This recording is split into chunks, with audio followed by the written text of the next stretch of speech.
Hey there, Pastor Purple. We are doing our thought for today. So we are looking at the book of Exodus. We're in chapter 34 and we are looking at verses 6 and 7. And this is where Moses is with the Lord and he is looking at the tablets and he was going to kill the people, but Moses is interceded and he's changed his mind. And so here is what God says of himself. The Lord passed in front of him and proclaimed, the Lord is compassionate and gracious God, slow to anger and abounding in faithful love and truth, maintaining faithful love to 1,000 generations, forgiving iniquity, rebellion and sin, but he will not leave the guilty unpunished, bringing the father's iniquity on the children and the grandchildren unto the third and fourth generation. I think this is really interesting because what I've often seen is people concentrate on the negative part of this text. My goodness, God brings iniquity onto the third and fourth generations. What an evil, wicked God. But what does the first half of the text say? That he is abounding in forgiveness unto the 1,000th generation. I believe it says 1,000 to 1,000 generations. He is abounding and faithful for 1,000 generations, 1,000. And you cannot tell me that all those generations had faithful people. But God is faithful for 1,000 generations, 1,000. Just think about that. What he's really saying is I am faithful and I will remain faithful to you. But what we hear is, God is going to visit iniquity on those children. Terrible God. Awful human being, awful person, awful God, terrible. We wouldn't like human beings like that, so why would we like God like that? No context. We've not thought about what that actually means. To visit something upon, to have to things to go unpunished. Remembering that people lived generationally at that time, so you're basically talking about one household, the generations that live in that household, and that's the end of the situation. That's it.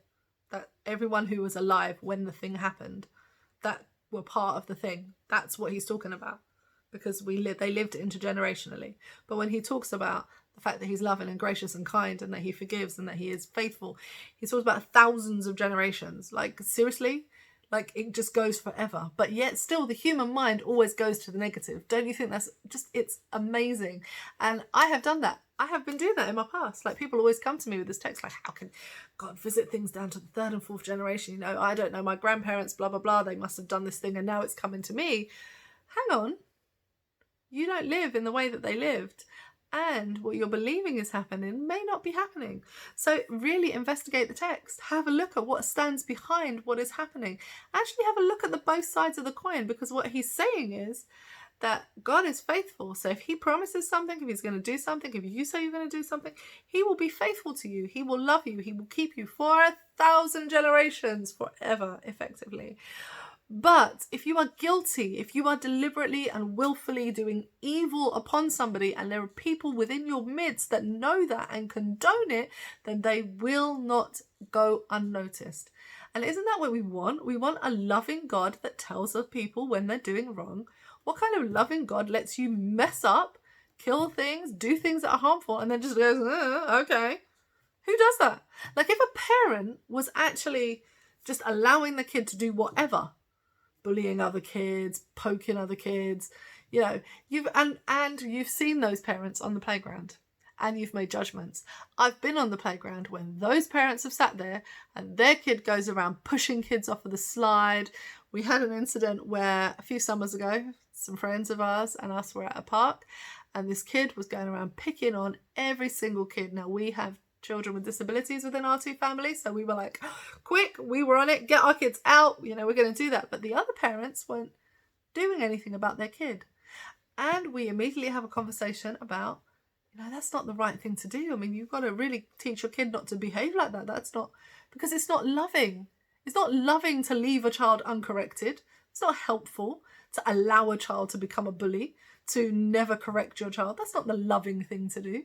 The loving thing to do is to correct your child and make sure that they understand that they shouldn't be kicking other kids, that they should not be pushing other kids, because that is the wrong thing to do.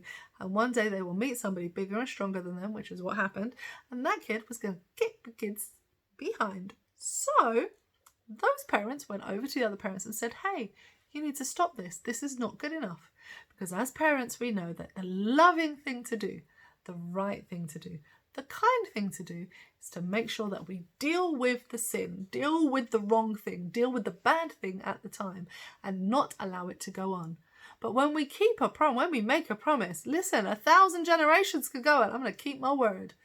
That's what God is saying.